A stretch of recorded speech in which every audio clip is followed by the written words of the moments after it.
we really decided to turn to readers and the public to help us out. So in return, the deal here is that we are going to make these documents public.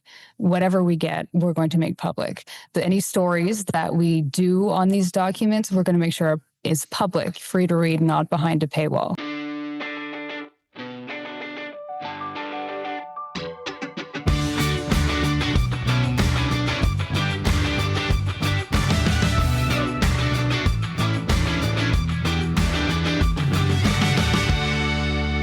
Welcome back to Closer Look across the Village Media Network and, of course, available wherever you get your favorite podcast with Michael Friscolanti, our editor-in-chief. I'm Scott Sexsmith. As always, Derek Turner at the helm tonight. Okay, this is kind of like a telethon night here. Yeah, it would be kind of like that, It would be. Yes. It would be. Yeah. I mean, there's no entertainment. No. Other than you, but, you know. Well, really. I think we all know who the entertainer in this group is. Neither one of us. I think it's Derek. Okay, so let's get into this crowdfunding thing. It's important. Yes, the Skills Development Fund. Yes. It is the only thing being talked about at Queen's Park in the fall sitting. This is one of the Ford government signature policies. It's a multi-billion-dollar fund that gives taxpayer money to train to companies, to organizations, to unions to help train workers and help them with career path training, things like that. It's pumped up. They love this program. But it's been hugely controversial in large part because of the reporting that our team at the Trillium Village Media's Bureau of Queen's Park has been doing, really just exposing the political connections that a lot of these people, a lot of these companies and organizations have that are getting this money. And it's kind of, it's interesting because I was rereading our coverage this morning. And it kind of started with a bit of a trickle. I think that's the best way to describe it. We were reporting back in early September about various companies and organizations that were getting this money and their connections and some questions that it raised. And they did about, 4 or 5 different pieces that were just, really great journalism. And then the Auditor General dropped this whopper of a report in early October, basically validating everything they said about how there was some – and they had – obviously the Auditor General has way more access to the inner workings of this program than the Trillium does, but validating all the reporting they're doing, especially the idea that there were – applicants who were getting low scores from the bureaucrats, the civil servants are saying this is not a great application. But getting the money. Anyway because the labor minister, whoever it was signing off on it. So this has become a major issue, and so the Trillium has been reporting on it like crazy. Everyone else at Queen's Park in the press gallery is reporting on it. I mean, I read about it in the Globe today, in the Star today. Like, it is the story at Queen's Park. Yeah. To give you the quick hits, Doug Ford has been defending his labor minister, David Piccini, saying and says he's not getting rid of him. Not getting rid of him. He's not going anywhere. The opposition is foaming at the mouth. It's pretty much leading question period every day. This story. And a lot of it's been built around freedom of information requests, FOI requests. And I think, most members of the public have no idea what that is. But it's basically anyone can file a request with the government asking for publicly available records that aren't necessarily published, but they're publicly available. So you can pay your fee. It's usually $5 or a small amount to make an application, and you can get these documents. They often will take a long, long time. There's all kinds of problems with both provincial and federal FOI systems. They don't work very well. They take a long time. And in some cases, they'll come back with a wildly astronomical fee to get this because it takes search time and effort. They have to pay people to do this. So basically, we're at the next round of where the Trillium team has filed a bunch of FOIs, honing in on some of the companies that have been the subject of this reporting, some other issues, some other data that related to this. And the total bill, Scott, is like almost $12,000 to get these documents. So Jessica Smith-Cross, the other chief of the Trillium, and Charlie Pinkerton kind of came up with this idea of we should crowdfund this. Absolutely. And pitched it, and we loved it because we love crazy stuff like that. Yeah. And it's a great idea. So we basically yesterday, Monday afternoon, asked our readers across the network if they wanted to help support our reporting on this particular issue and help fund this bill for FOI requests. And it's been really great so far. It's been really amazing to see the responses that we see, not just the money that people are contributing, but also just some of the comments and kind of why they want us to keep going what we're doing. So I think what we're going to do today is we're going to have Jessica come on the show, and we're going to talk about that, what we're doing, but just kind of give everyone kind of a rewind of all the stuff that's happened in the last few months at Queen's Park and why this story is so important. If you follow Ontario politics, you've likely heard of the Skills Development Fund. It's one of the Ford government's signature policies a multi-billion-dollar program that gives tax dollars to companies and organizations to provide training programs and other support for workers. But the fund has been a flashpoint of controversy during the fall sitting of the Ontario legislature, in large part because of the investigative reporting of the Trillium, Village Media's Queen's Park Bureau. We're going to talk about all of that and more, and what we're asking readers to do to help us with our reporting with our very own Jessica Smith-Cross, the editor-in-chief of the Trillium. Jess, thanks as always for taking the time. We appreciate it. Hi, Scott. Hi, Frisco. Thanks so much. Thank you. Okay, before we dig into the details, Jess, let's get some of the basics out of the way. For those who are hearing about all of this for the very first time, what is the Skills Development Fund? This is a $2.5 billion pot of money that the Ford government has set aside to give out to groups. This is unions, companies, nonprofit, in order for them to provide training opportunities for workers. So improving skills, getting trade certifications, stuff like that. The government is partway through doing this. It's given out most, but not all of that money so far. All right, Jess, so your team started digging into the fund quite a long time ago. What triggered your curiosity? Well, two things, really. One was an FOI request that one of our reporters, Charlie Pinkerton, had done about a specific recipient of this funding in relation to another story. And another was this growing sort of tips from the sources that we talked to that this fund was basically a slush fund. So some of that had to do with big announcements for recipients of this money, also then coming out and endorsing the PCs in the subsequent election, and just tips from people who knew that there was something about this that maybe we should be looking into. Mm-hmm. And that's what we did. Mm-hmm. We're going to talk some more about FOIs and get all the details about that. But it kind of, as I was going back just again, reading all our coverage again, it kind of hit starting in September, right, Jess? There were a few stories in September that were exclusive Trillium pieces. Just give us an overview of what kind of the stuff you reported on in the early days. Yeah, this was to try to follow up on those tips about it being kind of slushy. So we looked at the... First, we got a list of who got the funding. That was harder than you might expect it to be. This information wasn't publicly available at first. So we got the list of who got what for the most part. Some of it we still don't have, and then started looking at who they are. Who are these groups? What connections do they have to the government, to ministers, and to the PC party? So we highlighted some groups that we had recognized as companies or other groups that have been supportive of the government, that have had connections to the Premier's office and things like that. So there's a whole series of just smaller articles. This group with this connection got this money. Then the Auditor General released a report, and that really kicked things into overdrive. Yeah, let's talk about that report. What did she discover, Jess? Yeah, so she had access to absolutely everything, which included documents on the ministry's internal process for how the grants were chosen. So lots of people have been applying to this fund over the years. Only some get the money in the end. And what she determined was that the ministry, like civil service, non-political people, had been ranking the applications on a numerical scale based on how good they are, high, medium, low. But then she found the minister's office had gone in and not given funding to highly ranked applications, but given funding to medium and low. In fact, they've done this more than half of the time in the later rounds of this grant program. She also flagged that these applications that had been boosted up tended more often than not to have lobbyists. How validating was that, Jess? Was there a moment when you look at that report and say, okay, we were on the right track? Yeah, it was. It was one of the early stories that we did. This one company that, Charlie had focused on early on, he had gotten some information that it had been a low-ranked application that was pumped up by the minister's office, but we didn't realize then that it would be more than just sort of that one. She said this was on a pretty wide scale, and that's what's become the focus of the controversy. And there's one quote from a report that stuck out. Remind me what it was. It's not fair. What was the quote? Not fair, not transparent, and not accountable. That's correct. Okay, and the hits kept coming afterwards from the Trillium. We saw different stories about how more than half of the SDF grants handed out in the latest round went to groups led by donors to Doug Ford's Conservative Party. There was those kind of things. And, of course, there was a bombshell reporting on David Piccini, the Labour Minister, his trip to Paris, and his great view at a Toronto Maple Leafs game.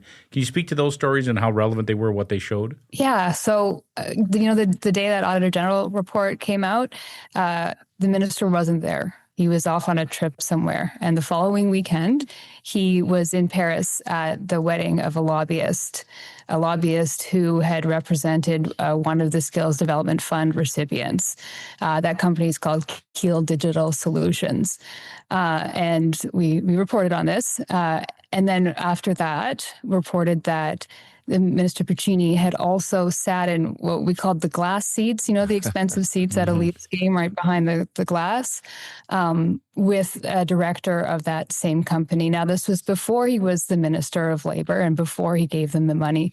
But what it showed us and why it seems to be important at Queen's Park is it does suggest he's got a relationship with these people, and there are rules about giving money to people you have a relationship with. Whether he or not he should have excused himself or set up an ethics screen is a very live issue here. Mm-hmm. And then he also identified that this was one of the companies that had scored low and that he had decided to fund. He did a radio interview where he described, this is a good example of something he should intervene and provide funding for, even though the Ministry of Civil Servants had scored it low. They provide a mental health software platform to Peel Police. Fast forward a little bit later, and we got a tip from someone that this company had been audited by the Ministry of Colleges and Universities for a lot of funding that they'd been given to use their platform for students. Mm-hmm. And that this audit had triggered a financial forensic audit, which had then been forwarded to the Ontario Provincial Police for potential investigation. So this has been the latest bombshell, the latest explosion at Queen's Park, that this company had whatever's in that forensic audit, and we do not know what it is, was that this government decided in the middle of all this that they had to send it to the Ontario Provincial Police. Yeah, which is a fascinating twist. And again, exclusive Trillium reporting that first broke that story. There's so many tentacles to this, Jess, because even now I think yesterday that company came out and said, we want to see this audit that everyone's talking about because we're fighting against ghosts, I think was their quote. Yeah, they've been saying that, throughout this whole process of being audited, they were told there was no red flags, nothing that should preclude them from getting more funding from the ministry, continuing on with what they were doing. And then all of a sudden they were blindsided by this. They apparently learned about this through our reporting that it had been referred to the police. We're still trying to learn more. We got questions today all about, okay, so the Ministry of Colleges and Universities is doing an audit. They've decided they need to do a forensic audit. What did they know at the time that the Ministry of Labor was deciding to give this company money? The Ministry of Health did as well. What did they know then? Did one ministry tell the other or not? We're not getting a lot of clear answers on that right now. And you would assume they would be speaking to each other and someone would let the other person know, the other ministry know, but we just don't know that. Yeah, one would hope. Jess, let's get to the opposition. What has the reaction been? Oh, boy. They've been talking. Where to start? They've been talking about it a lot, nonstop. Queen's Park question period has begun with this every day since it came back. And they've focused on different aspects of it. Our reporting from other media outlets who are also doing a great job, it has been the thing that they are yelling about at Queen's Park for weeks. It really has dominated. Is there anything else people are talking about at Queen's Park besides this right now? Yes, there are other things going on. There's an education bill that's pretty controversial that's about to pass. This has been the fiery one, though. Yeah, well, it has all the legs. I can see why. We're going to keep this going. Obviously, you and your team, just so I make sure I mention everyone, there's yourself, Charlie Pinkerton's been on this, Jack Howen's been on this, Aidan Shamandi from Toronto Today's been chipping in. Is there anyone else I'm forgetting? We've got the newsletter team, Catherine and Steve. That's been a whole team-wide thing. And some of the locals our local colleagues at Village Media Outlets have contributed on things that have been happening in their communities as well. Yeah, it's been wild to kind of watch it grow into what it is. And obviously, like I was saying, your team is going to continue reporting on this. You filed a whole other round of FOIs. Give us a sense of what you're looking for next, Jess. Yeah, so FOIs have been a big part of this. So that's when we submit a request in writing for government documents to the government ministry or entity who we think has them. So we make a request. Can you give us, when I talked about having to go through a process to get which company got what money from the Skills Development Fund in what round, that's an FOI request we needed to use to get that. We've done FOI requests for some of the earlier rounds that they wouldn't just give us the answers to, the funding numbers to. We've done FOI requests for the civil service scores that I talked about for all of the applicants. They haven't, because they won't tell us all of those either. We've done a FOI request for what are called the KPIs. So this is sort of the performance indicators of how well these groups that got funding did in the end, according to the reporting structure that goes to the ministry. And then we've done more FOIs for emails in the ministry about some of the recipients of this fund that we identified as having a close connection to the government, to try to piece together how and why they were funded.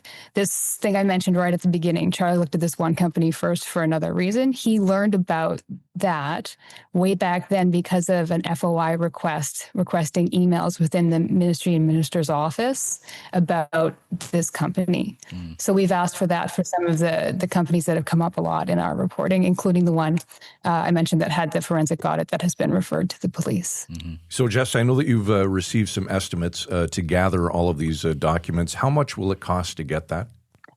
Well, north of $10,000. I think. We have an FOI budget. We do FOIs regularly.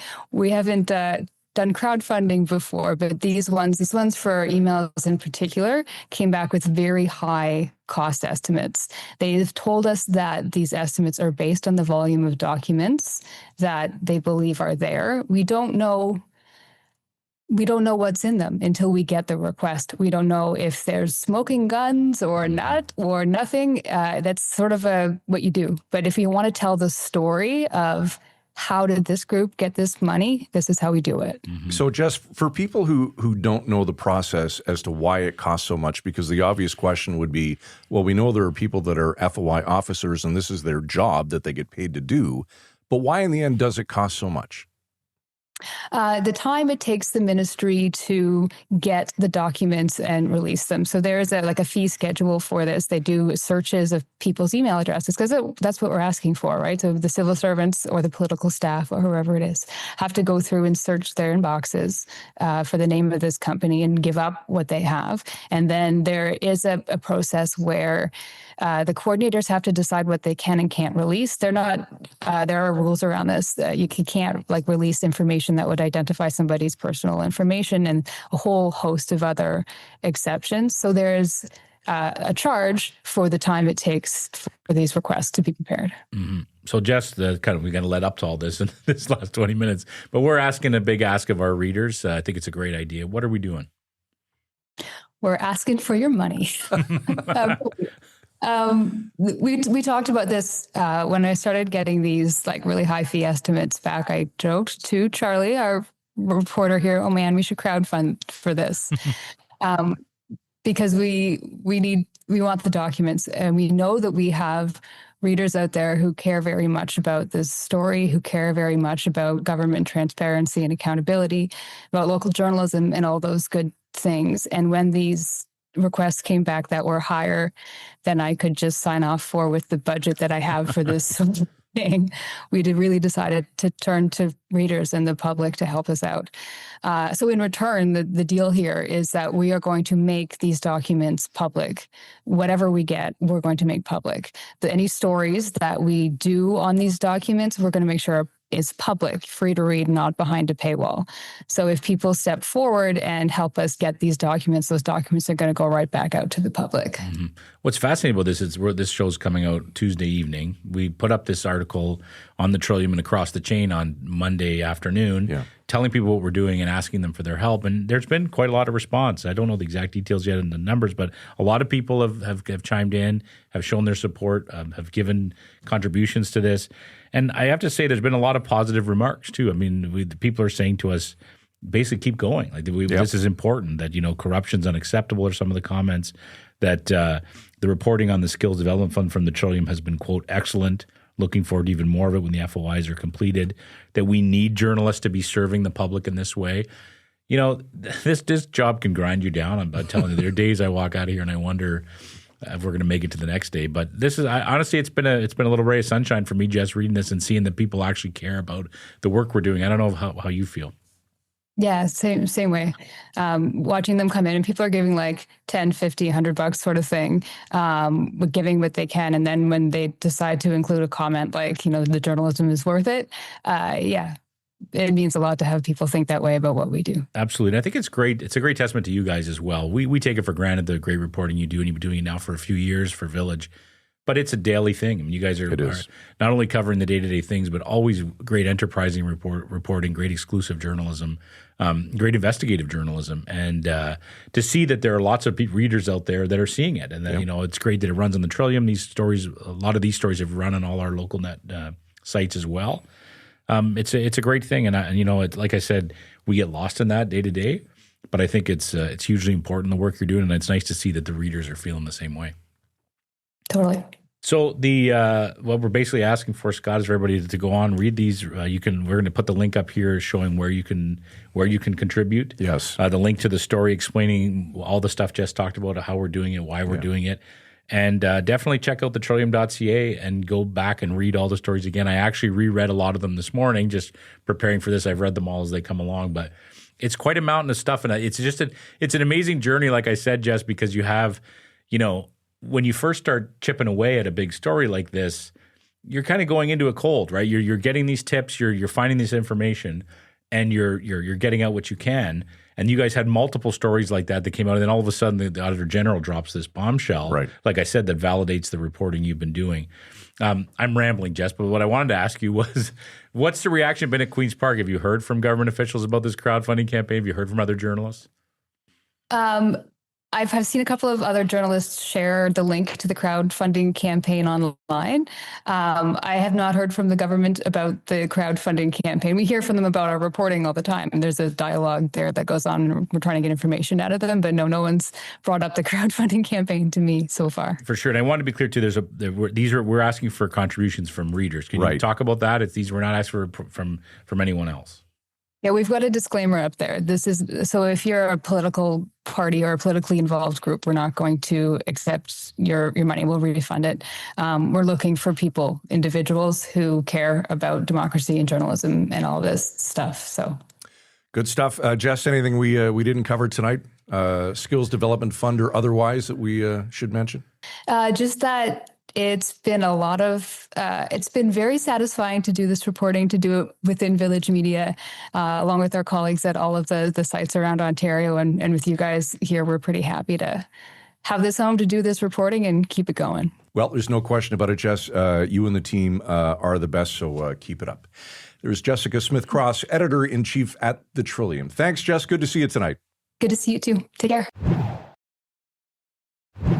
Is it ever nice to see the comments that readers are adding as they're making their contributions towards this? Yeah, you think I'm lying when I say some days you wonder. It's not an easy.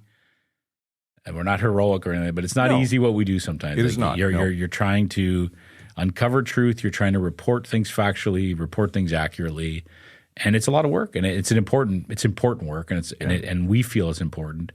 But I can tell you, we rarely hear from people saying, "Hey, great job, you're doing it." We usually hear from people saying, A, we're going to sue you, or B, we're not happy with the way that you've reported this is not fair. And we know why we do the things we do, and it's nice to see that other people see it as well. And like I said to Jess, the Trillium is still relatively new. It's a few years old. It is now the biggest bureau at Queen's Park of any news organization in Ontario. And they've done fantastic work from the day they started. They hit the ground running from the day they started. It's nice to see that readers are saying, "Hey, I know you. I read your things, and they're important. It's important what you're doing." Okay, so before we go, where can people make their contributions? Yeah, you go to the homepage of the Trillium. The button is there. You can read about the story, and it has all the information. You can find the pieces on your local site, and we'll also, in the write-up to this episode, in the write-up, you'll find the button as well and the link to everything that you need to find. Perfect. Closer look at villagemedia.ca. What do you think of the Skills Development Fund? Let us know. Your thoughts are important to us. And as always, check out our brand new website, closerlookpodcast.ca. Tonight's show, as always, produced by Derek Turner. For Michael Friscolanti, our editor-in-chief here at Village Media, I'm Scott Sexsmith. We appreciate your time tonight. Let's do it again tomorrow night at 7 o'clock, right here on Closer Look. Frisco and Scott's Wardrobe provided in part by Moores, Sault Ste. Marie.